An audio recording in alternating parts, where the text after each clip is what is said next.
the quiet enclave of White City, Oregon, nestled among the towering pines, resided the Cowden family, a portrait of normalcy within the scenic landscape. Richard, a 28-year-old, weathered yet determined logging truck driver, toiled tirelessly to sustain his young family. His wife, Belinda, aged 22, held an air of youthful innocence despite the weight of responsibility, nurturing their two young children.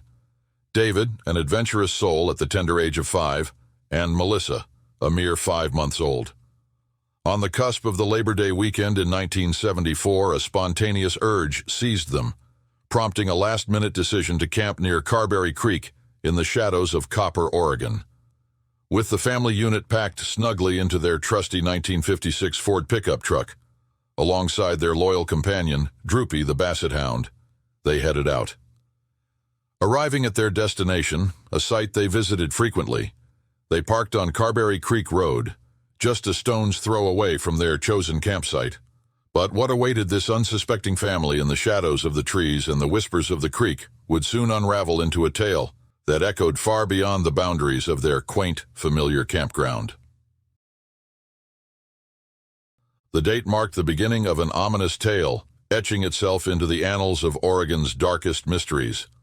Richard Cowden, accompanied by his son, David, sauntered into the Copper General Store, an unassuming sanctuary in the heart of the town, purchasing one simple, seemingly insignificant carton of milk. Yet, unbeknownst to the tranquil town, that transaction heralded the prelude to an inexplicable disappearance, a simple exchange that became the last trace of the Cowden family.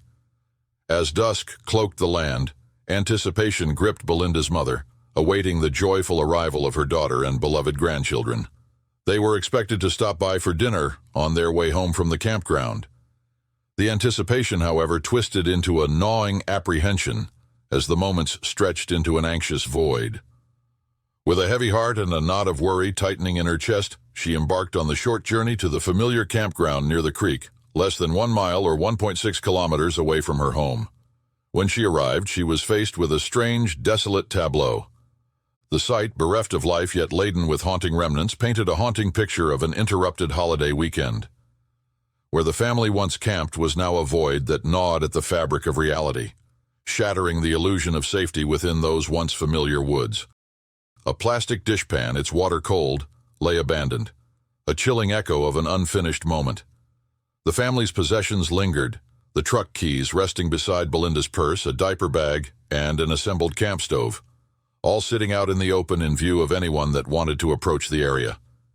The carton of milk, a half-drunken reminder to Richard's errand earlier, sat out in the summer sun. Frantic and fearful, Belinda's mother scoured every corner, desperate to find any trace of her missing daughter, son-in-law, and grandchildren. A chilling sense of dread set in as she stumbled upon a peculiar sight. Scattered belongings belonging to Richard, including an expensive luxury wristwatch and a wallet holding $21, equivalent to approximately $130 in 2023. There was also an open pack of cigarettes found nearby, a brand synonymous with Belinda's taste. As she glanced at the family's parked truck, a surge of anxiety gripped her. Inside lay their clothing, intact, except for the conspicuous absence of their bathing suits. Belinda's mother, fraught with worry, hurried to seek help from the authorities, rallying the sheriff, troopers, and the District 3 office of the Oregon State Police to the unsettling scene.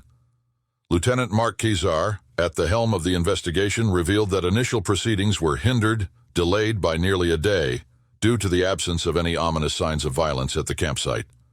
It was eerie, recalled Officer Erickson, a state trooper also assigned to the investigation. Even the milk sat undisturbed on the table.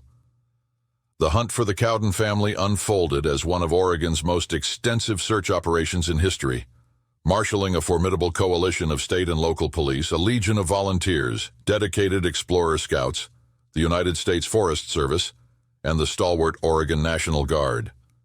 It was an all-hands-on-deck scenario. The expanse of the U.S. Forest Service's search spanned 25 miles of roads and trails encircling the campsite, a meticulous effort to scour every possible route. Helicopters and planes soared above, equipped with advanced infrared photography technology, poised to unveil any signs of recently disturbed Earth.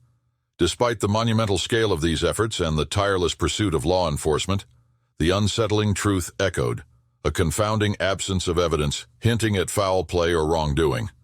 The Cowden family's disappearance remained shrouded in a veil of impenetrable mystery, an elusive puzzle that continued to defy resolution, despite the colossal search efforts. As the sun graced the horizon the following day, a bizarre discovery added to the disappearances. Droopy, the Cowdens' faithful Basset Hound, was found scratching fervently at the front door of the Copper General Store. Another strange twist in the list of inexplicable events that had unfolded to this point. In the wake of the Cowden family's vanishing, the Oregon State Police and Jackson County Police embarked on a quest for answers, conducting exhaustive interviews with over 150 individuals in the initial throes of their investigation. The urgency of the situation prompted a $2,000 reward offer, equivalent to approximately $12,000 in 2023, as an incentive for any sliver of information that might pierce the veil of mystery around the family's disappearance. As the hunting season loomed on the horizon, Richard Cowden's sister penned a heartfelt letter to the Medford Mail Tribune, a plea that echoed across the wilderness. Her poignant words implored hunters to remain vigilant, urging them to remain attuned to any semblance of evidence, a trace, a sign, that might be linked to a man, a woman, a 5-year-old child, or a 5-month-old baby. The letter, steeped in hope tinged with apprehension, beseeched hunters to scrutinize freshly overturned earth, to inspect every detail meticulously, in the ardent hope of unearthing a clue or sign that could lead to the family's whereabouts. She wrote, "Even though we try not to let our hopes dwindle that they will be found alive, we ask that you will even check freshly turned piles of earth. We will truly appreciate any clue or help that some hunter may find." The fervent concern of over 200 citizens across the area echoed in a plea to then Oregon Senator Mark Hatfield, urging the intervention of the Federal Bureau of Investigation in the Cowden family's case. However, their hopes were dashed as the petition was denied, citing the absence of evidence suggesting the Cowdens had been abducted or transported across state lines. During that same time, a shadow of concern loomed over the region, with a total of 8 reported missing women across Washington and Oregon.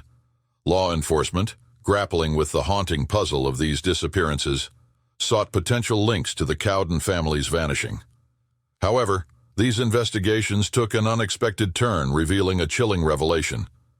The disappearances of the 8 women were ultimately attributed to the notorious serial killer Ted Bundy, unraveling a web of horror that extended far beyond the initial scope. Then, a harrowing discovery on April 12, 1975. 2 gold prospectors, trekking near Carberry Creek, stumbled upon a haunting scene. A decomposed body of an adult male, bound to a tree on a rugged hillside. Nearby, nestled within a small cave, lay the tragic remains of an adult female, a child, and an infant. The agonizing certainty of their identities emerged through dental records, confirming the devastating truth. The bodies discovered were indeed those of the Cowden family. The grim revelation struck a chilling chord, as the desolate location where these poignant remains were found lay approximately 7 miles from the family's campsite. A haunting reminder of the inexplicable journey that culminated in tragedy. Their investigation hinted at a grim possibility. Belinda and their 2 children might have met their tragic end elsewhere, their lifeless forms then clandestinely concealed within the cave. Amidst the haunting revelations, law enforcement scoured the surrounding expanse in pursuit of a crucial piece of evidence. A murder weapon that might hold the key to unlocking the enigma shrouding this haunting tragedy. However, their efforts were met with a resounding silence, the elusive weapon remaining stubbornly hidden, refusing to yield its damning secrets. Further revelations from the autopsies painted a haunting picture of the Cowden family's fate. Belinda and David succumbed to the devastating impact of .22 caliber gunshot wounds, their lives cruelly cut short by an unimaginable end. Tragically, 5-month-old Melissa met her untimely end due to severe head trauma. Law enforcement had a harder time with the cause of the death of Richard Cowden, as there were no obvious clues to the unsettling puzzle. The unfolding investigation unearthed unsettling testimonies and eerie encounters, shedding a faint light on the shadows cloaking the Cowden family tragedy. A family from Los Angeles, arriving at the campground on September 1st, recounted a disturbing encounter.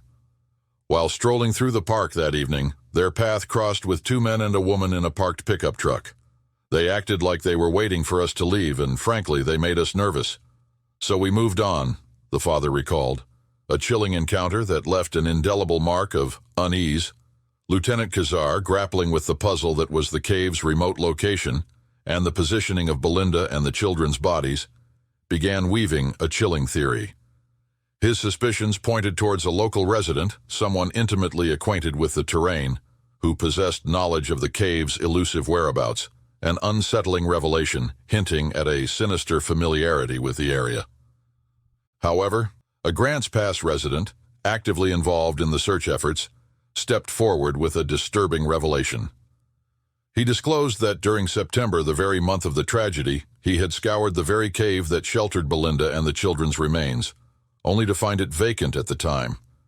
In a chilling reenactment, law enforcement accompanied the man to the cave he had searched, and a grim confirmation emerged. It was the exact site where the tragic discovery had been made. The haunting notion of time's passage and the sinister secrets it could conceal lingered heavily over the haunting case of the Cowden family's fate. The unsettling shadow of suspicion fell upon Dwayne Lee Little as a potential suspect in the Cowden family murders. Little's disturbing history cast a chilling pall over the investigation. Having been paroled from the Oregon State Penitentiary months before the family's disappearance, his past was tainted by a heinous crime. At the age of 16 in 1964, Little had committed the abhorrent act of R-wording and murdering teenager Orla Faye Phipps. The timeline of events intertwined ominously as law enforcement traced Little's movements, finding an unsettling correlation with the Cowden family's disappearance. Further unsettling details emerged from accounts provided by Little's girlfriend, painting a disturbing picture of potential involvement. Her revelation of seeing him with a .22 caliber gun during the 1974 Christmas season, coupled with the subsequent revocation of his parole due to firearm possession, added another chilling layer to the narrative. Little's pattern of violence resurfaced in 1980 when he assaulted Margie Hunter, a pregnant 23-year-old, leading to his conviction for attempted homicide, sentencing him to 3 consecutive life sentences. The pieces of the puzzle seemed to converge when police probed into the case files and found the unsettling encounter witnessed by the Los Angeles family at the campground. Their description strikingly resembled Little and his parents, raising chilling speculations. Also, interestingly, despite vehement denials from Little and his parents, a miner owning a nearby cabin documented their visit on Monday, September 2, 1974, in a guest book. Adding a disquieting twist to the narrative, an inmate named Rusty Kelly claimed that Little had confessed to the Cowden family murders during their time together in prison. However, despite a trove of compelling circumstantial evidence, Dwayne Lee Little has never faced formal charges in connection to the haunting tragedy that befell the Cowden family.